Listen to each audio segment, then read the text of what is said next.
C'est vrai que c'est une première, parce qu'avec votre nouveau pasteur, on se connaissait lorsque nous étions plus jeunes, sur la ville de Béziers. Bien sûr, on s'est connus lorsque nous étions inconvertis. Et aujourd'hui, Dieu nous fait la grâce de nous retrouver dans un plan différent, puisque Dieu nous a fait rentrer dans son plan, et que par sa grâce, eh bien, il nous a appelés à le servir dans le ministère. Que Dieu soit glorifié. Voilà, je suis content aussi de voir des anciens parmi nous. Content de voir aussi mon frère Marc. Que Dieu soit glorifié. Voilà, j'aimerais ce soir bien, partager avec vous une pensée simple. Et bien sûr, au travers de cette pensée biblique, eh bien, espérer que le Seigneur puisse parler à ton cœur. Parce que ce que nous avons besoin aujourd'hui, plus que tout, c'est que la parole fasse son effet. Et la parole fait son effet lorsqu'elle est tombée dans un cœur, et que ce cœur lui permet, eh bien, de faire tout le travail que la semence, eh bien, veut faire dans son cœur. C'est-à-dire que, comme disait tout à l'heure, votre pasteur, le Seigneur est un gentleman, il ne force jamais rien. Mais la parole de Dieu, lorsqu'elle vient, elle ne force rien, mais elle fait une œuvre pour ramener tous ceux qui étaient loin de lui à la vie. Alors, j'aimerais encore une fois, si vous voulez, prier le Seigneur, demander la grâce de Dieu, afin que dans ces courts moments, eh bien, la parole puisse apporter ce dont, eh bien, le besoin est présenté devant elle. On prie le Seigneur. Notre Père, c'est ta parole qui importe plus que tout. C'est ta parole qui est puissante. Tu as dit, au commencement était la parole, tu as dit. Il n'y aura jamais de commencement sans la parole. Seigneur, tout ce qui a commencé en dehors de ta parole, en réalité n'a jamais commencé. Parce que tout commence lorsque la parole de Dieu est envoyée, Seigneur. La création elle-même n'a jamais commencé sans ta parole, Seigneur, et rien ne commencera dans la vie d'une personne à moins que la parole vienne. Tu dis que cette parole, elle est celle qui apporte la vie. Ta parole est celle qui est capable de transformer, même régénérer et apporter une vie nouvelle. Alors ce soir, viens te glorifier au travers de ta parole. Seigneur, nous te le demandons dans le nom de Jésus. Amen. Que Dieu soit glorifié. Voilà, je voulais introduire peut-être cette pensée avant de regarder, si vous voulez, la situation d'un homme qui s'est trouvé face à la vérité, mais qui malheureusement a mal tourné. Et je voudrais tout simplement, eh bien, en introduction, revenir avec un mot assez important qui semblerait aujourd'hui être un mot qui n'a plus réellement sa place au milieu de notre génération. Ce mot qui, eh bien, est présenté à plusieurs reprises dans la parole de Dieu, qui est celui-ci. Si quelqu'un veut me suivre, à lui, à Jésus. Si quelqu'un veut le suivre, à lui. Et qu'est-ce que c'est réellement suivre Jésus? Parce que, justement, la vie chrétienne, eh bien, ce n'est pas suivre un mouvement, ce n'est pas suivre une pensée, ce n'est pas suivre une façon de voir les choses, mais la vie chrétienne, c'est suivre Jésus-Christ. C'est suivre Jésus-Christ. Et bien sûr que tout sera là pour éviter que la personne, eh bien, suive le Christ. Parce que c'est seulement en suivant Jésus qu'on arrivera, eh bien, à bon port. Si on ne suit pas Jésus, eh bien, on ne pourra jamais arriver, eh bien, à bon port. Mais suivre Jésus, c'est, eh bien, la promesse réelle et authentique que nous arriverons à bon port. Et malheureusement, aujourd'hui, c'est si mal interprété que certaines personnes même, eh bien, ont mal compris. Je sais qu'ici, par la grâce de Dieu, il y a eu des maîtres de la parole, mais la parole, il faut toujours la rappeler, parce que souvent, c'est les idées extérieures qui viennent obscurcir la vérité déjà qui a été dite. Mais c'est vrai que nous ne pouvons pas nier que l'appel même de celui qui vit sans Jésus, l'appel même de celui qui est inconverti et qui est dans ses péchés, c'est celui-ci, c'est suivre Jésus. Parce que Jésus est le chemin, la vérité et la vie. Et c'est au singulier. Il n'y a pas d'autre chemin, il n'y a pas d'autre vérité, et il n'y a uniquement qu'une seule vie. Et Jésus est la vie. Alors ce soir, eh bien, je voudrais de tout mon cœur que personne ici ne soit trompé et que tout le monde puisse comprendre qu'il y a tout, eh bien, qui viennent mettre obstacle à la vision et à la conviction que des personnes ont eue pour ne pas suivre Jésus, mais suivre quelquefois, eh bien, le bruit qu'il y a autour. Il y a un homme dans la parole de Dieu qui s'appelle Pilate. Et qui c'est qui n'a jamais entendu parler de Pilate? Pilate, c'était un gouverneur qui était là et qui, eh bien, exerçait un pouvoir par rapport à Rome sur les Juifs. C'était lui qui avait été planté gouverneur par César, parce que tout avait été investi par les Romains. Et ce personnage-là va avoir le privilège et la grâce d'être face à Jésus-Christ. Ce n'était pas une coïncidence, mais c'était vraiment le plan de Dieu. Or, le plan de Dieu pour lui, eh bien, n'a jamais été que Pilate se perde pour toute l'éternité, mais bien au contraire, que Pilate puisse, eh bien, se repentir, se convertir et accepter Jésus. Il y a une parole dans le livre de Luc qui nous dit comme cela, qu'à un moment donné, eh bien, cette femme, qui est la femme de Pilate, aurait fait un songe très particulier. Et ce songe laissait voir un personnage assez important, et ce personnage important, c'était Jésus lui-même, et dans ce songe, le Seigneur lui révèle que ce personnage est particulier, il est innocent, et il est immensément juste. Et bien sûr qu'elle a très bien compris que ce personnage, c'était Jésus-Christ lui-même. Et bien sûr, Jésus a été face à son mari, et son mari qui est gouverneur, à ce moment-là, était devant une situation très gênante, parce que les Juifs l'avaient amené pour qu'il soit jugé et condamné. Or, la parole de Dieu nous dit que Pilate va se présenter vers Jésus, et c'est même Caïphe qui viendra l'apporter. Dans le chapitre 18 et au verset 28, il nous est dit, ils conduisirent Jésus de chez Caïphe au prétoire, c'était le matin. Ils n'entrèrent point eux-mêmes dans le prétoire afin de ne pas se souiller de pouvoir manger la Pâque. Pilate sortit donc pour aller vers eux, et il dit, « Quelle accusation portez-vous contre cet homme ?» Ils lui répondirent, « Si ce n'était pas un malfaiteur, nous ne te l'aurions pas livré. » Sur quoi Pilate leur dit, « Prenez-le vous-même et jugez-le selon votre loi. » Les Juifs lui dirent, « Il ne nous est pas permis de mettre quelqu'un à mort. » C'était afin que s'accomplisse la parole que Jésus avait dite lorsqu'il indiqua de quelle mort il devait mourir. Pilate rentra dans le prétoire, appela Jésus et lui dit, « Es-tu roi des Juifs ?» Jésus répondit, « Est-ce de toi-même que tu dis cela, ou d'autres te l'ont dit de moi ?» Pilate répondit, « Moi, suis-je juif? Ta nation et les principaux sacrificateurs t'ont livré à moi. Qu'as-tu fait ?» Il va dire, « Mon royaume n'est pas de ce monde, répondit Jésus. Si mon royaume était de ce monde, mes serviteurs auraient combattu pour moi, afin que je ne sois pas livré aux Juifs. Mais maintenant, mon royaume n'est pas d'ici-bas. » Pilate lui dit, « Tu es donc roi ?» Jésus répondit, « Tu le dis, je suis roi. Je suis né et je suis venu dans le monde pour rendre témoignage à la vérité. Quiconque est de la vérité, écoute ma voix. » Pilate lui dit, « Mais qu'est-ce que la vérité ?» Après avoir dit cela, il sortit de nouveau pour aller vers les Juifs et il leur dit, « Je ne trouve aucun crime en lui. » Je voudrais rappeler quelque chose ici d'important.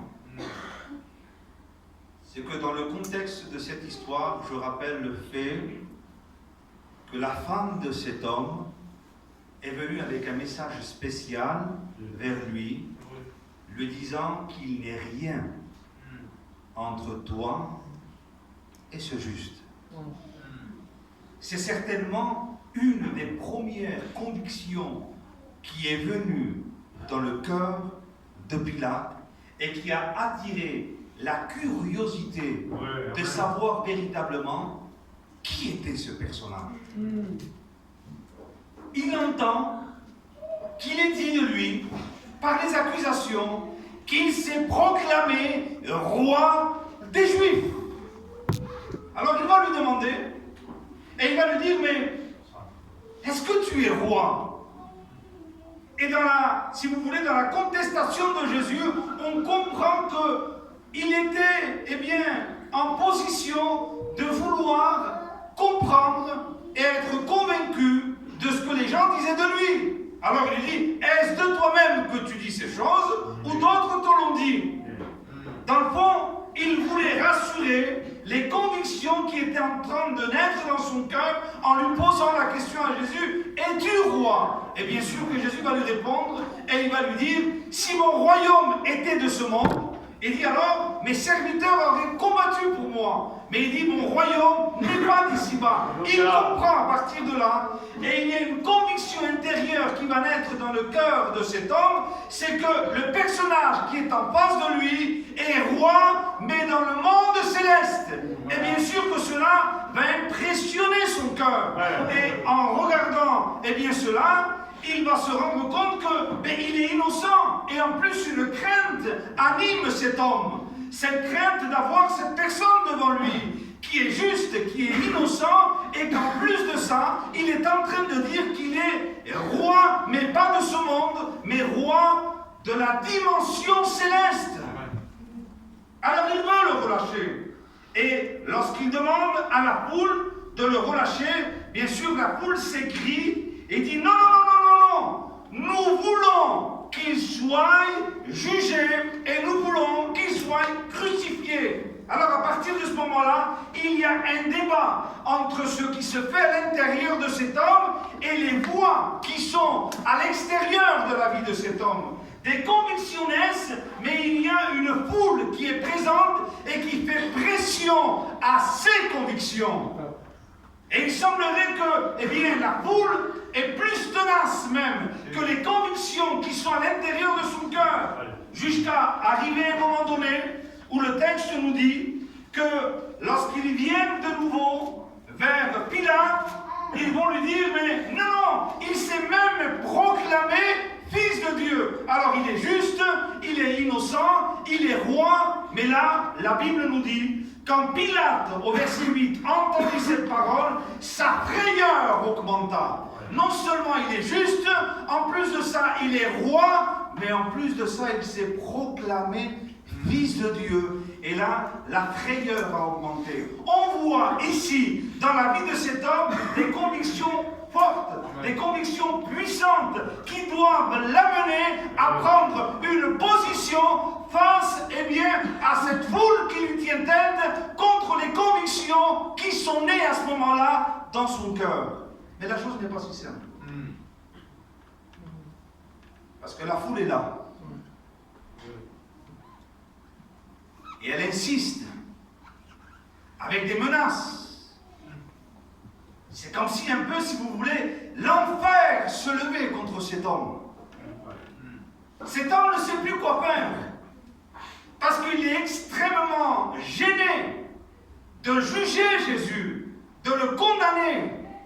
Il est effrayé, la Bible nous dit, devant cet événement. Parce que désormais, Pilate n'est plus le Pilate qui n'avait pas de conviction. C'est Pilate avec des convictions qui sont nées dans son cœur et il est là face au Fils de Dieu. D'ailleurs, Jésus lui dira même à un moment donné, parce qu'il dit, mais pourquoi tu ne me réponds pas? Réponds-moi. Il dit, mais ne sais-tu pas que j'ai l'autorité, il dit, de te livrer ou de te libérer? Et Jésus lui dit, non, tu n'aurais aucun pouvoir si mon Père ne te l'avait donné. Et cela l'effraie. Cela en réalité le met en dessus-dessous. Il ne sait plus comment faire. Mais la foule est là. Et la foule fait pression. Et malheureusement, la Bible nous dit qu'il trouvera une échappatoire. Laquelle, c'est de se laver les mains. Il s'est lavé les mains. que la foule a fait pression. Et parce que la foule a fait pression, il a abandonné toutes ses convictions. La foule a pris le dessus sur ses convictions et l'a amené à prendre une position. Je le dis ici, on parle de lui. Il a pris la position d'un lâche. Pilate, avec un jeu de mots, s'est comporté comme un lâche. La foule a envahi son cœur au point de démolir ses convictions. Écoutez bien. Nous sommes en train de vivre des temps très particuliers. À cause de quoi? À cause de la pression qui existe à l'extérieur par les grandes foules. Il y a aujourd'hui plus que jamais des gens qui ont perdu la conviction, des convictions que Dieu a mis à cause de la foule qui les a impressionnés et qui les a amenés non pas à devenir des hommes de courage et qui vont jusqu'au bout de leurs convictions, mais la foule a eu une telle pression qu'à un moment donné, eh bien, ces gens ont reculé, ils ont laissé étouffer leurs convictions et aujourd'hui, ils n'ont plus de personnalité face à ce que Dieu avait mis dans leur cœur.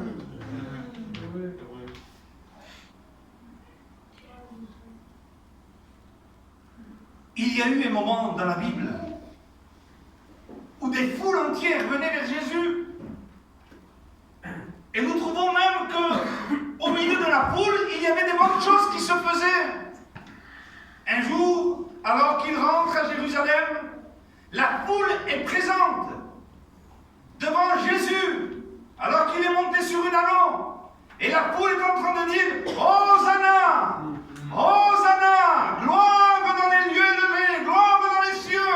Hosanna! Gloire à celui qui vient! » La foule avait quand même avait certaines choses qui étaient bonnes, parce qu'elles arrivaient quand même à pousser les uns et les autres et unanimement à apporter quelque part des éloges, des louanges vers le ciel à cause de la personne de Jésus.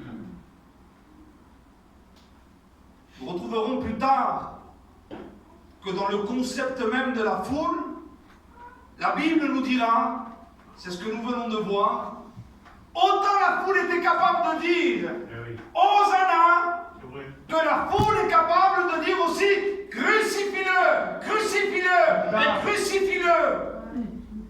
En réalité, toute personne qui ne marche pas par des convictions intérieures, toute personne qui ne prend pas des responsabilités devant Dieu et devant la parole de Dieu, et qui sont des hommes et des femmes de la foule, n'ont pas d'identité, parce qu'ils sont capables aujourd'hui de dire gloire à Dieu, gloire à Dieu. Pourquoi? Parce qu'il y a une majorité de personnes qui disent gloire à Dieu. Il semblerait que tous se suivent. Ils ne suivent pas le Christ, ils suivent la foule, et au travers de cette foule, ils s'exclament avec tout le monde gloire à Dieu, gloire à Dieu, gloire à Dieu.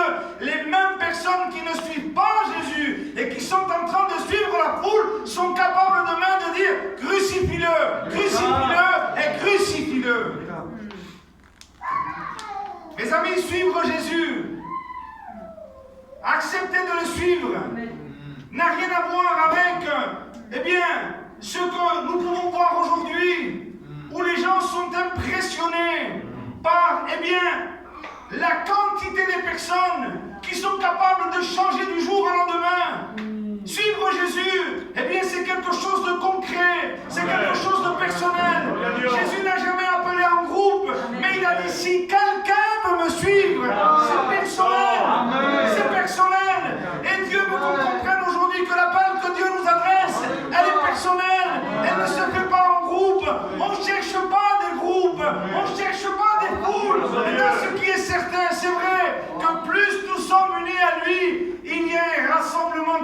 transformer. Mais c'est cette unité avec la parole qui va faire que des gens se rassemblent. Pourquoi? Parce que c'est des gens qui prennent la même direction. Et la direction, c'est la parole de Dieu. Mais jamais, jamais, jamais de la Bible nous enseigne de suivre les foules. Nous sommes en train de vivre, amis, frères, sœurs, des temps particuliers où il semblerait que la foule est en train d'envahir nos inconvertis. Mais la chose la plus effrayante, c'est que la foule a trouvé aujourd'hui le pouvoir, eh bien, d'évanouir les convictions que certaines personnes avaient dans leur cœur. Jésus a dit, je ne suis pas venu apporter la paix. Vous savez, cette paix où on est tous ensemble, on est tous gentils, on s'aime tous. Allez, non. Je ne suis pas venu apporter la paix sur la terre. Parce que justement, sur la terre, il y a un état d'esprit que Jésus-Christ est venu casser. Et le casser avec quoi? Avec l'épée. Je ne suis pas venu apporter la paix, mais l'épée.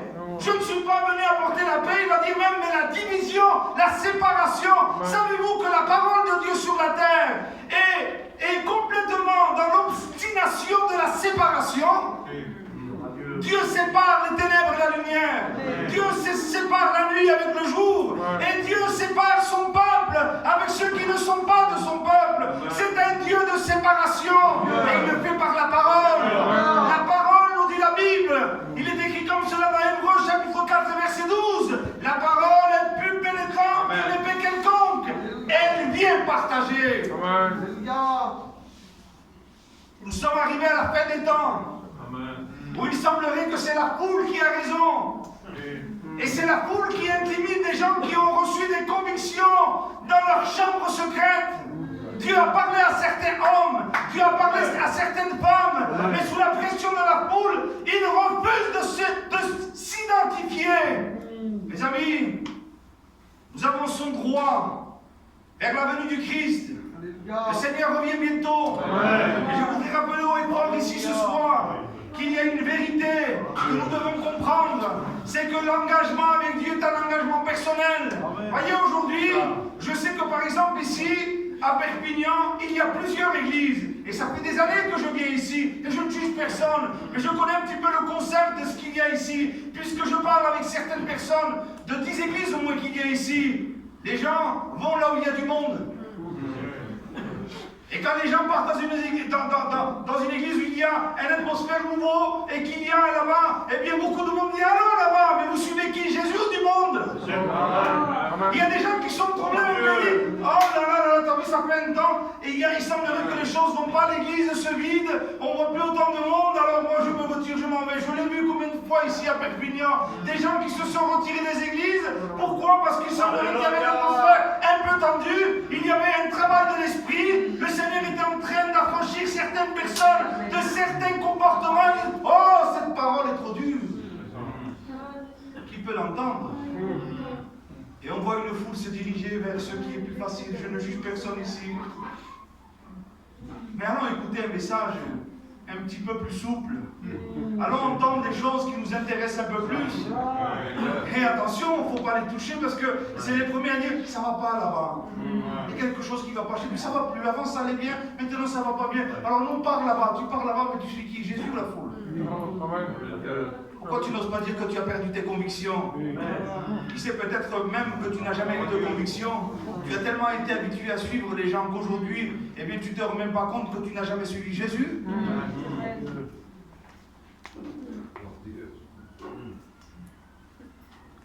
Jésus est face à une situation un petit peu particulière.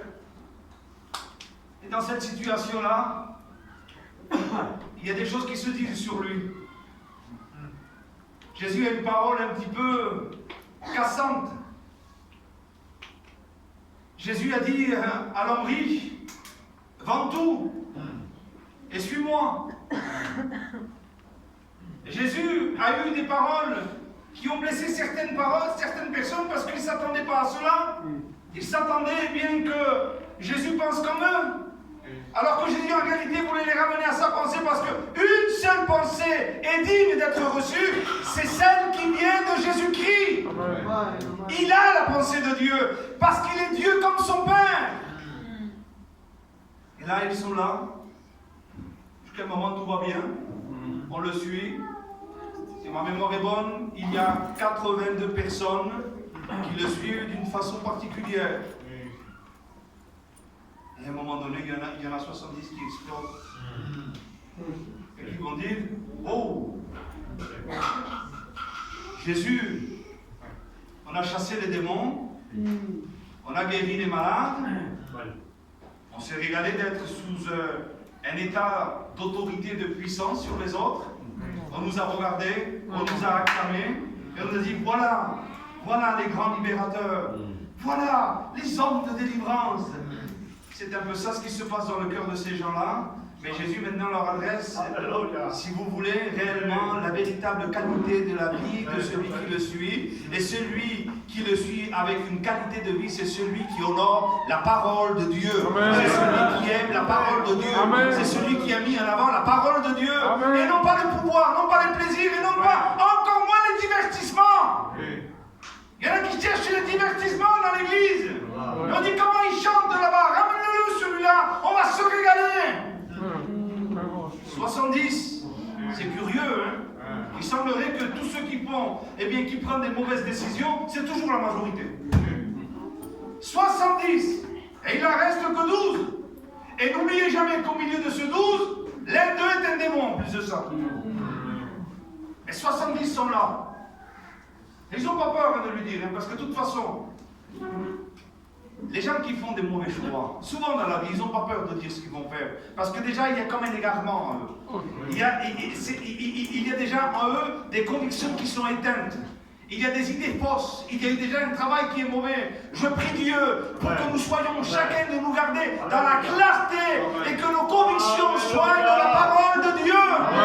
Demandons à Dieu, Seigneur, je ne serai jamais sage, à la perfection, mais accorde-moi du discernement contre moi-même, du discernement contre les choses que j'entends. Les 70 sont là et vont dire, cette parole est dure, on ne veut plus l'entendre.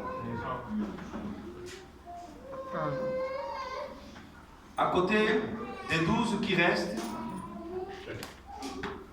c'est une foule. C'est vrai ou pas? Quand on n'a pas de discernement, on va commencer à dire, je crois que Jésus il a un problème. Jésus c'est quelqu'un qui sectarise les gens. On était bien quand même, on fait 82. On aurait pu faire une espèce de travail. Vous savez, c'est la parole d'aujourd'hui. Pourquoi vous n'êtes pas tous ensemble? Pourquoi vous n'êtes pas tous ensemble? Parce que des fois on ne peut plus. Parce que des fois on ne peut plus. Parce qu'on ne peut pas compromettre la parole. Et ces gens ont voulu compromettre la parole en disant ça, non, c'est trop dur. Nous, ça, on ne peut plus l'entendre. 70. Et il part. Et là, en enjeu, il y a 11 hommes, parce que je ne peux pas présenter Judas, c'est celui qui le trahit. Mais il y a en particulier 11 hommes qui doivent révolutionner le monde. Mais qui sont ces hommes? Ce sont des hommes de la parole? Ce sont des hommes de la foule. Je le répète ici. Qui sont les 11 qui restent? Ce sont des hommes avec des convictions et qui sont capables d'être entraînés à perdre leurs convictions par la majorité des gens qui s'en vont? Ou est-ce que c'est des hommes de la parole? Il y a un malaise. Ils partent. Alors Jésus va jusqu'au bout. Parce que maintenant il va falloir qu'il se prononce. Et vous? Pourquoi vous ne partez pas? Parce que Jésus n'a pas besoin des hommes qui courent après les foules. C'est des gens sans conviction. Et si vous êtes des gens sans conviction, qui êtes influencés parce que 70 partent, je n'ai pas besoin de vous les 11. Maître, à qui d'autre est Tu as. Tu as. Les paroles de la vie. Dieu cherche des hommes et des femmes de la parole. Des gens qui ne se laissent pas intimider par la foule. Des gens qui, même lorsqu'ils garderont un témoignage, et qui fera que les gens diront, ben, c'est des fous, c'est des gens hors de sens. L'apôtre Paul lui disait, si je suis hors de sens, c'est pour vous. Pourquoi? Parce qu'en gardant la parole, vous me traitez de fou. Ok, d'accord. Mais ce phare dans la nuit continuera à donner de la lumière à tous ceux qui sont dans les ténèbres.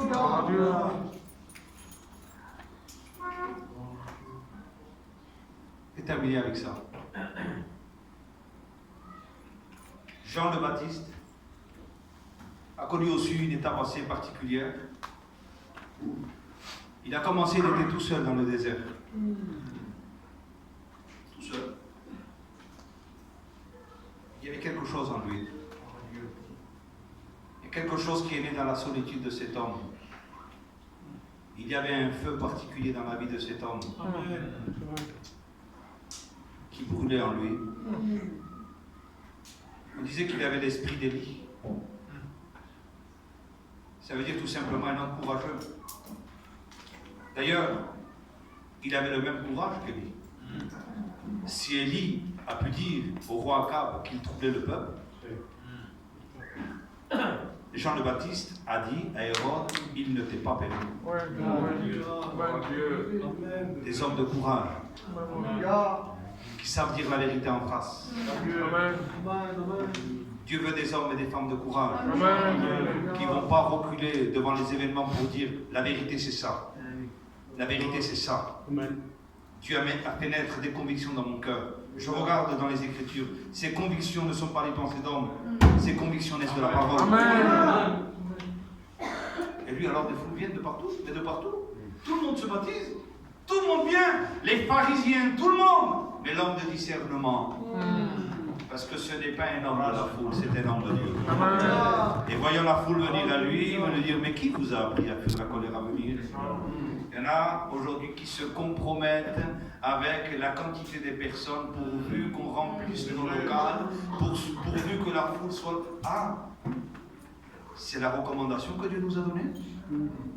Est-ce que la foule doit compromettre nos messages au point de baptiser des gens qui plus tard ne se sont pas repentis et ils vont en enfer? On dira de ces églises, on dira, oh, si tu verrais cette église, il y a le feu, l'église elle est remplie, il y a des baptêmes. Je ne suis pas contre ça parce que ça fait partie aussi du fruit de l'évangile. Mais comprenez dans quel contexte je le dis, dans celui-là. C'est-à-dire que Jean n'est pas l'homme qui se compromet à cause bien de l'immensité de la foule qui vient. Il a commencé seul, il était bien seul. Il n'a jamais cherché la foule. Les gens venaient à lui de toutes parts. Quelle différence avec les gens qui courent de partout pour essayer d'avoir des gens. Il est dit même que, écoutez bien, les pharisiens couraient le ciel et la terre pour faire des disciples. Et quand ils avaient réussi, parce qu'arrivé à un moment donné, eh bien, ils réussissaient quand même à séduire certaines personnes. Ils en faisaient des fils de la GN doublement. Ça veut dire quoi? Parce que, tout simplement, quand une personne est inconvertie et qu'elle le sait qu'elle est inconvertie, qu'elle est perdue, eh bien, c'est une personne qui est candidate pour l'enfer.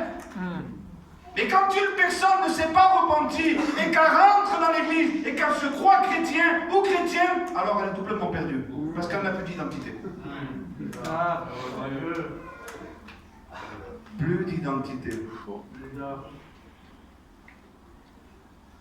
Il est doublement perdu. Ça suffisait quand même, il était perdu.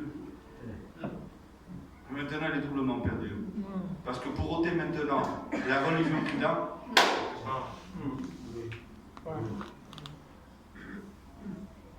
les pharisiens qui faisaient un dégât.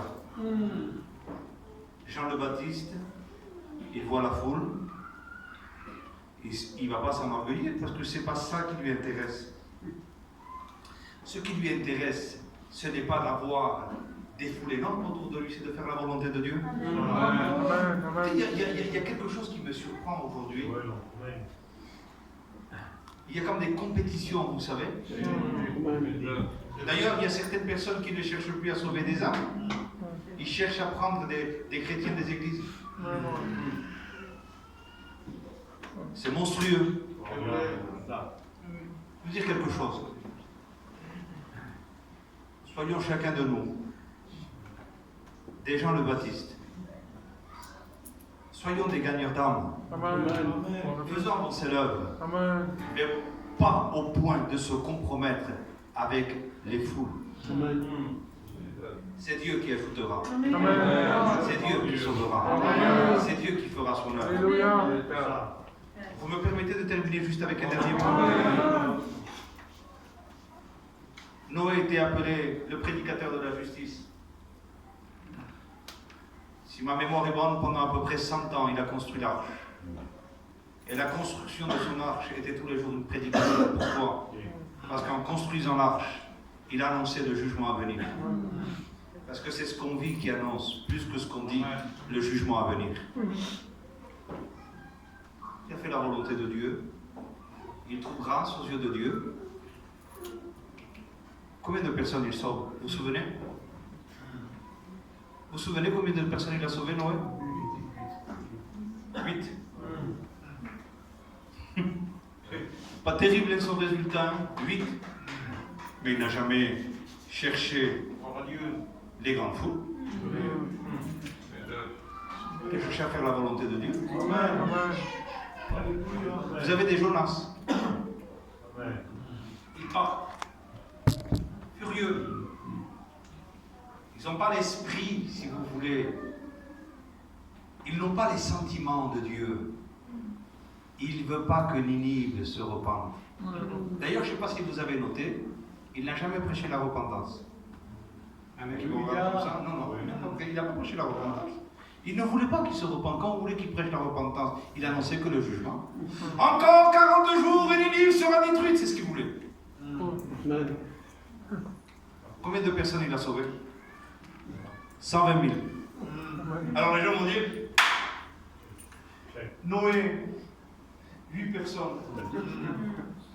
Jonas, oh quel homme de Dieu, 120 000 personnes, c'est faux. Quand les 120 000 se sont repentis, ils disent, je savais, c'est pour ça que je ne voulais pas y aller à Ninive, parce que je connaissais ta miséricorde, et je savais que tu allais les pardonner. Vous croyez que ça c'était un homme de Dieu? On donne aujourd'hui la qualité d'homme de Dieu par rapport à la quantité de personnes qu'ils ont sauvées. Et Jonas peut sauver 120 000 personnes. Et il y a des gens qui disent, le pauvre, Noé, toute sa vie, Noé, 8 personnes. Ne comparez jamais Noé à Jonas. Que Dieu nous aide au vaincre nos frères.